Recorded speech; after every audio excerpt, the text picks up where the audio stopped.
Assalamualaikum warahmatullahi wabarakatuh. Bertemu kembali dengan saya El Azadi Van Pelsi. Pada sesi ini kita akan membahas tentang konsep PKG dan PKB. Diawali dengan pertanyaan, mengapa kita perlu mengelola profesionalisme guru? Ya. Nah, kalau kita lihat per Desember 2004 Kemendikbud menunjukkan komitmennya dalam rangka meningkatkan kompetensi guru dengan dikeluarkannya Undang-Undang Nomor 14 Tahun 2005. Dalam undang-undang tersebut, guru sebagai tenaga profesi yang dituntut untuk profesional dengan kualifikasi pendidikan dan memiliki sertifikasi sebagai pendidik. Guru yang dianggap profesional diberikan penghargaan berupa tunjangan sertifikasi. Untuk pengembangan profesional guru, tentu sertifikasi belumlah cukup, karena tidak ada jaminan kalau guru yang sudah sertifikasi akan terus mempertahankan dan meningkatkan keprofesionalannya. Sehingga perlu di sini kebijakan yang bisa mengawal profesionalisme guru. Apa yang membuat guru hebat? Yang pertama adalah pengetahuan dan keterampilan. Itu apa yang guru tahu dan apa yang guru dapat lakukan. Yang kedua adalah kinerja, itu apa yang guru sudah lakukan. Kedua komponen ini saling berkaitan. Jadi intinya kalau guru tidak dapat mengajar apabila dia tidak memiliki pengetahuan dan keterampilan. Guru yang memiliki pengetahuan dan keterampilan tapi tidak termotivasi maka akan berpengaruh kepada kinerja. Jadi pengetahuan dan keterampilan itu berhubungan dengan kinerja guru. Untuk pembinaan guru ada 3 sistem pembinaan yang dilakukan oleh pemerintah, yaitu yang pertama uji kompetensi. Uji kompetensi atau UKG itu untuk mengidentifikasi area pengetahuan dan keterampilan. Yang kedua adalah penilaian kinerja guru, yaitu apa yang telah guru laksanakan. Yang ketiga adalah PKB, itu wadah untuk meningkatkan keprofesionalan guru. Nah, jadi ketiga sistem pembinaan guru ini saling berhubungan. Jadi guru diuji kompetensinya untuk mengidentifikasi area pengetahuan untuk ditingkatkan. Peningkatan kompetensi ini bisa melalui pengembangan keprofesian berkelanjutan atau PKB. Nah, kemudian setelah guru melakukan PKB di akhir tahun atau di akhir semester 2 akan dilakukan penilaian kinerja. Berarti dinilai apa yang telah guru laksanakan. Itu penilaiannya dilaksanakan berdasarkan observasi. Nah, jadi ketiga sistem pembinaan guru ini saling berkaitan antara satu dengan yang lainnya. Kalau di Kementerian Agama mungkin kita masih menggunakan 2 sistem. Kalau untuk uji kompetensi guru ini belum teraplikasi seluruhnya. Tapi ke depan nanti ketiga sistem ini akan dilaksanakan di Kementerian Agama.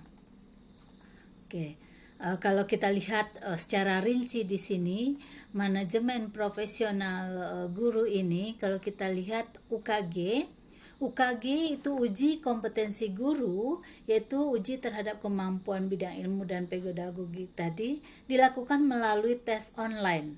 Kemudian UKG ini dilaksanakan dalam 1 kali jenjang jabatan. Sedangkan PKG itu dilaksanakan melalui observasi kelas, pengamatan dan pemantauan, ya. Kemudian dilaksanakan 1 kali dalam setiap tahun untuk observasi dan pemantauan sepanjang tahun. Untuk PKB itu merupakan pembaharuan secara sadar akan pengetahuan dan meningkatkan kompetensi guru sepanjang kehidupan kerjanya. Untuk PKB ini dilakukan melalui kegiatan PD, KI, publikasi ilmiah dan karya inovatif. Ini dilaksanakan sepanjang tahun. Ya.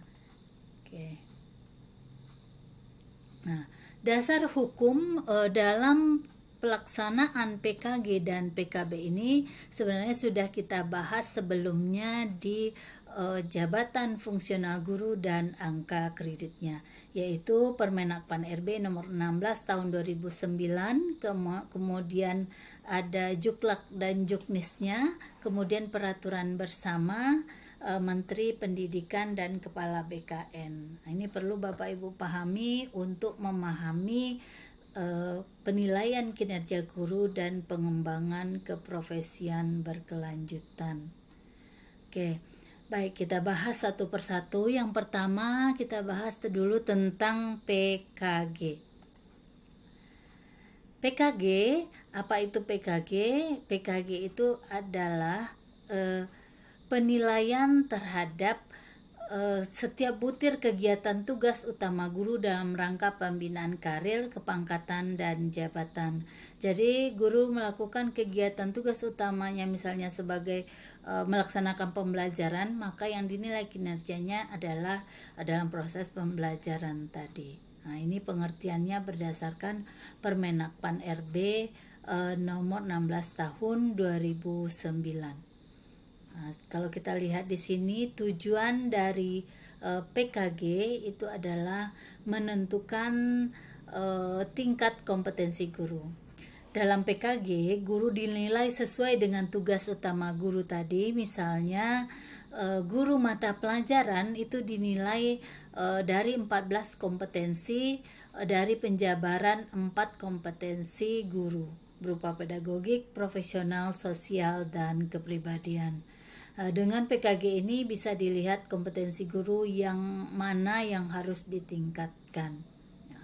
Dasar PKG inilah nanti yang akan digunakan untuk rujukan PKB. Jadi intinya penyajian suatu landasan untuk mengambil keputusan dalam mekanisme penetapan efektif atau kurang efektifnya kinerja guru, tentu nanti akan dilakukan program PKB bagi guru tadi. Kemudian tujuan berikutnya adalah untuk menjamin guru melaksanakan tugas dan tanggung jawab serta mempertahankan sikap positif dan mendukung pembelajaran serta peserta didik untuk mencapai prestasinya.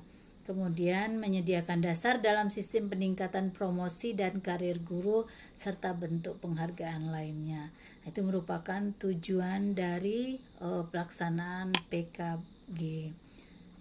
Oke, kalau kita lihat di sini ada dua secara garis besar, kelompok besar itu pelaksanaan PKB itu untuk pengembangan profesional dan peningkatan karir guru.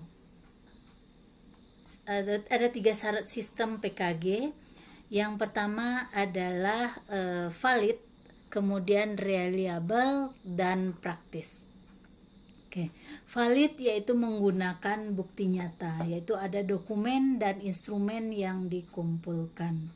Kemudian reliable maksudnya adalah penilaian akan sama siapapun yang menilai.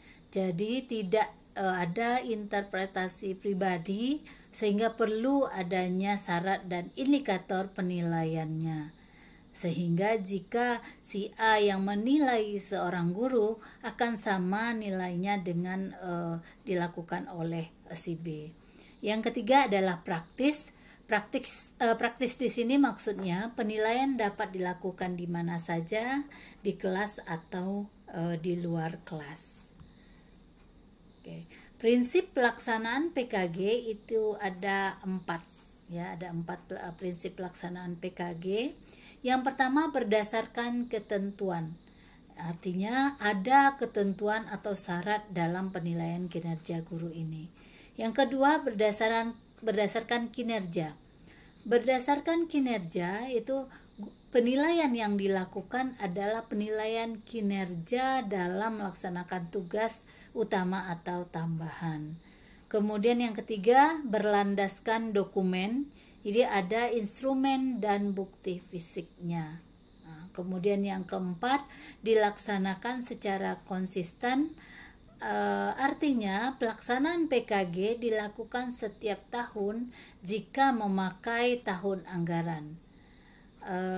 Maka penilaian kinerja ini akan dilakukan di akhir tahun.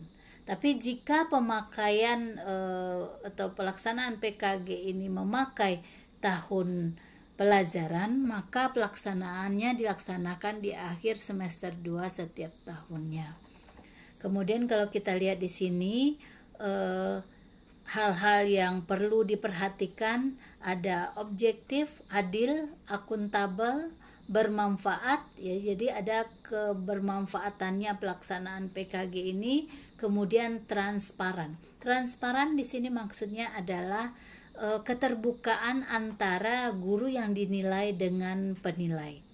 Kemudian ada berorientasi pada tujuan, berorientasi pada proses, berkelanjutan, dan rahasia.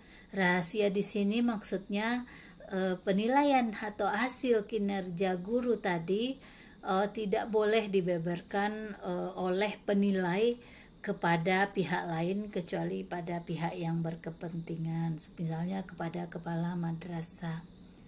Oke, berikutnya siapa saja yang melakukan penilaian kinerja guru?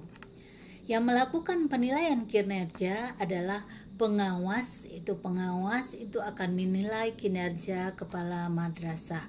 Kemudian ada juga nanti pengawas yang menilai guru jika ditugaskan untuk menilai guru. Kemudian yang kedua adalah kepala madrasah dan guru senior. Ini adalah penilai guru ya. Kepala madrasah dan guru senior akan menilai guru. Untuk guru senior itu memiliki kriteria. Jadi khusus untuk guru senior atau guru pembina di dalam peraturannya itu ada beberapa kriteria yang harus dipenuhi sehingga dia bisa menilai kinerja guru. Yang pertama, memiliki sertifikat pendidik. Yang kedua, memiliki latar belakang pendidikan yang sesuai atau menguasai kajian guru yang dinilai. Misalnya guru IPA tentu akan menilai guru IPA. Tetapi misalnya guru IPA ini pernah dulunya mengajar beberapa tahun mata pelajaran matematika misalnya, maka dia bisa menilai guru matematika. Kemudian syarat berikutnya adalah memahami proses PKG, yaitu memahami dasar hukum dan prosedur pelaksanaannya.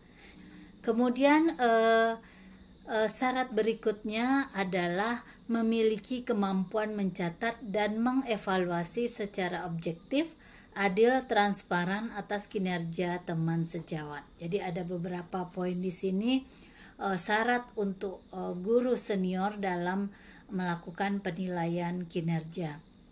Poin pentingnya selain syarat ini tentu jika kepala madrasah mempercayakan kepada seseorang yang memiliki kriteria ini untuk menilai kinerja guru. Kalau untuk kepala madrasah dan pengawas, dia tidak mengikuti syarat ini. Jadi mereka harus menilai kinerja walaupun mereka lebih rendah pangkatnya dengan guru yang dinilai, ya, atau latar belakang pendidikannya tidak sesuai dengan bidang studi guru yang dinilai. Jadi kriteria ini hanya digunakan untuk guru senior yang akan melaksanakan penilaian kinerja guru. Oke, untuk apa saja hasil PKG?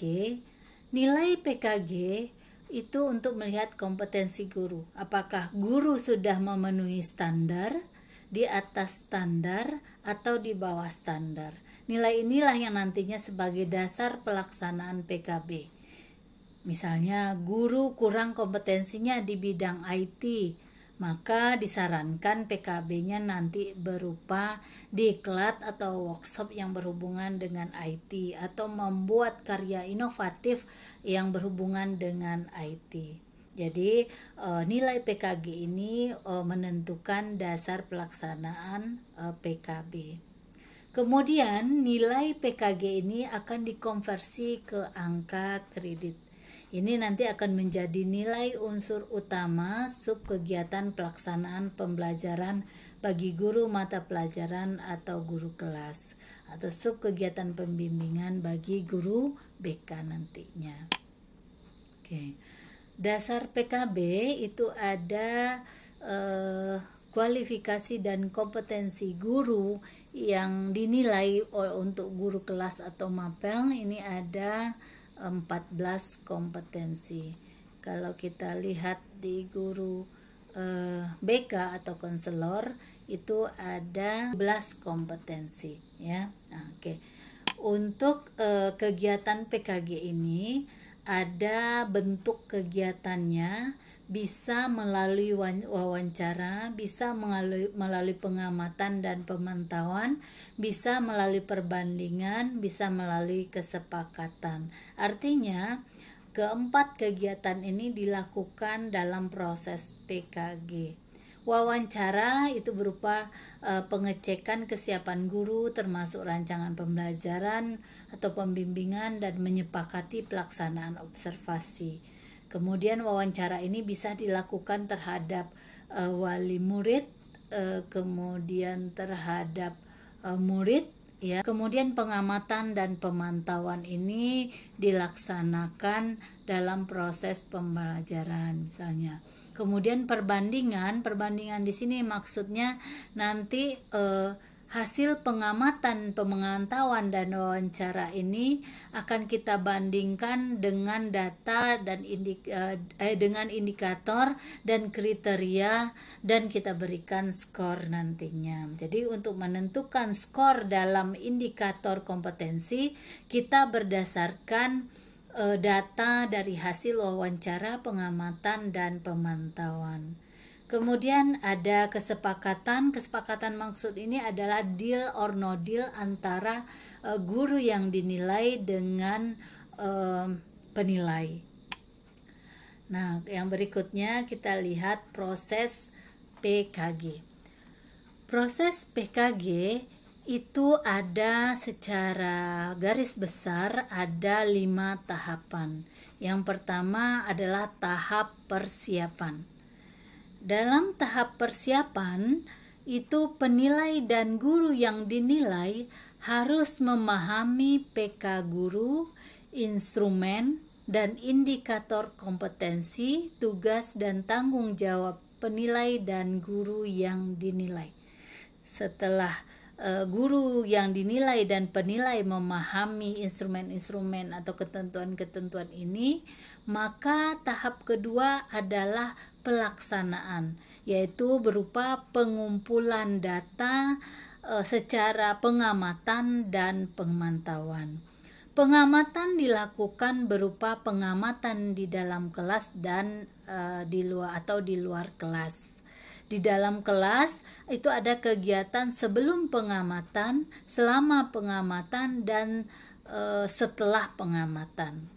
Kegiatan apa saja yang dilakukan sewaktu sebelum pengamatan? Ya, sebelum pengamatan itu dilakukan pertemuan di tempat khusus antara guru yang dinilai dengan penilai, ya. Kemudian penilai akan meminta dokumen-dokumen pendukung untuk mencatat hasil analisisnya nanti. Nah, misalnya RPP-nya, Protra, Prosem, atau perangkat pembelajaran lainnya.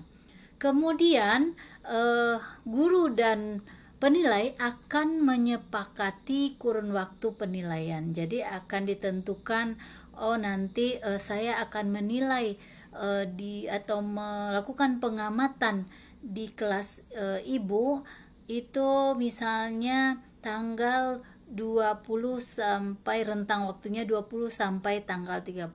Jadi disebutkan rentang waktunya. Kemudian bisa juga mendiskusikan berbagai hal yang tidak mungkin dilakukan pada saat pengamatan, didiskusikan sebelum pengamatan. Nah, ini untuk kegiatan sebelum pengamatan. Untuk selama pengamatan di kelas, jadi sewaktu guru melakukan pembelajaran, pengamat atau penilai itu akan masuk ke kelas itu minimal 2 jam pelajaran. Jadi penilai akan duduk di belakang kemudian mencatat semua kegiatan yang dilakukan guru dalam proses pembelajaran. Nah, poin pentingnya di sini, penilai bukan menilai sewaktu selama pengamatan, tetapi mencatat poin-poin atau kegiatan-kegiatan yang dilakukan oleh guru dalam proses pembelajaran. Kemudian catatan tersebut nanti akan dimasukkan ke dalam format lampiran yang ada dalam penilaian kinerja guru. Oke. Setelah pengamatan itu ada beberapa kegiatan yang dilakukan oleh guru, yaitu yang pertama, penilai akan mengklarifikasi beberapa aspek yang masih diragukan atau belum diperoleh datanya selama pengamatan. Misalnya, sewaktu pengamatan di dalam kelas tadi, penilai melihat guru memindahkan murid dari belakang ke depan misalnya. Tentu menjadi pertanyaan kenapa guru tersebut memindahkan. Nah, pertanyaan ini ditanyakan sewaktu setelah pengamatan. Oke. Kemudian pengumpulan data berupa pemantauan atau observasi berupa wawancara atau studi dokumen. Jadi untuk pemantauan atau observasi ini berupa wawancara. Bisa wawancara dengan siswa, wawancara dengan teman guru atau teman sejawat guru yang dinilai, kemudian wawancara dengan TU misalnya yang berhubungan dengan guru yang dinilai tadi. Oke, itu adalah tahap kedua. Tahap ketiga adalah pemberian nilai. Setelah fakta terkumpul berupa data dari hasil pengamatan dan pemantauan atau observasi tadi, maka ini akan dilakukan pemberian skor 0, 1, 2, dan 3. Ya, jadi untuk indikator kinerja akan ditentukan skornya berapa untuk setiap indikator kinerja tadi. Apakah 0, 1, 2, atau 3 sesuai dengan bukti atau fakta yang terkumpul dari hasil pengamatan dan pemantauan tadi. Nah, kemudian skor tadi akan dikonversi ke nilai 1, 2, 3 atau 4 per kompetensi. Tahapan persetujuan. Pada tahapan persetujuan ini, kalau guru yang dinilai setuju dengan 14 nilai dari 14 kompetensi yang sudah dihasilkan oleh penilai, maka dia akan menandatangani lembar persetujuannya. Kemudian kalau jika sudah setuju, masuk ke tahap berikutnya, itu tahap laporan. Tahap laporan. Jadi tahap laporan itu nilai 14 kompetensi ini dimasukkan ke rumus untuk dikonversi ke angka kredit. Kemudian pihak madrasah akan melaporkan secara online hasil PKG melalui aplikasi. Sedangkan guru yang dinilai akan menggunakan hasil PKG tadi untuk pengusulan angka kreditnya. Itulah tahapan kegiatan atau proses dalam PKG. Oke. Yang kedua, kita lihat konsep PKB. Jadi PKB bagaimana guru dapat mengatasi kelemahan dalam profil kompetensinya dan meningkatkan pengajarannya. Oke, kalau kita lihat sesuai dengan Permen PAN RB nomor 16 tahun 2009, itu pengembangan pengembangan keprofesian berkelanjutan dilaksanakan sesuai dengan kebutuhan secara bertahap berkelanjutan untuk meningkatkan profesionalisme guru. Oke. PKB itu nanti dilaksanakan secara bertahap, artinya Jika kompetensi guru itu di bawah standar menurut PKG, maka ditingkatkan menjadi standar. Kalau sudah standar, ditingkatkan menjadi di atas standar. Kalau sudah di atas standar, maka dilakukan kegiatan untuk mempertahankan. Sehingga kegiatan PKB ini disebut dilakukan secara berkelanjutan, ya. Nah, untuk tujuannya untuk meningkatkan profesionalisme guru tadi. Oke, yang selanjutnya adalah unsur PKB. Menurut Permenakpan RB nomor 16 tahun 2009, itu unsur PKB yaitu pengembangan diri, publikasi ilmiah, dan karya inovatif. Nah, kita lihat di sini ada 3 pembagiannya. Oke. Kalau kita lihat macam dan jenis kegiatan PKB-nya, ini juga sudah kita bahas dalam materi sebelumnya. Pengembangan diri berupa diklat fungsional, kemudian kegiatan kolektif guru, kemudian untuk publikasi ilmiah, misalnya presentasi forum ilmiah.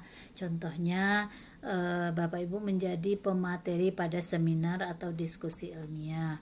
Kemudian publikasi ilmiah atas hasil penelitian, contohnya KTI dalam sebuah jurnal misalnya. Kemudian publikasi buku pelajaran, misalnya membuat buku pelajaran. Sedangkan untuk karya inovatif, misalnya membuat novel, lukisan, membuat alat praktikum atau modifikasinya. Ini berupa karya inovatif namanya. Oke. Sekarang kita lihat mekanisme PKB. Setiap guru melakukan tahap yang pertama, itu namanya tahap evaluasi diri, yang instrumennya atau kompetensi yang dievaluasi adalah kompetensi pada PKG.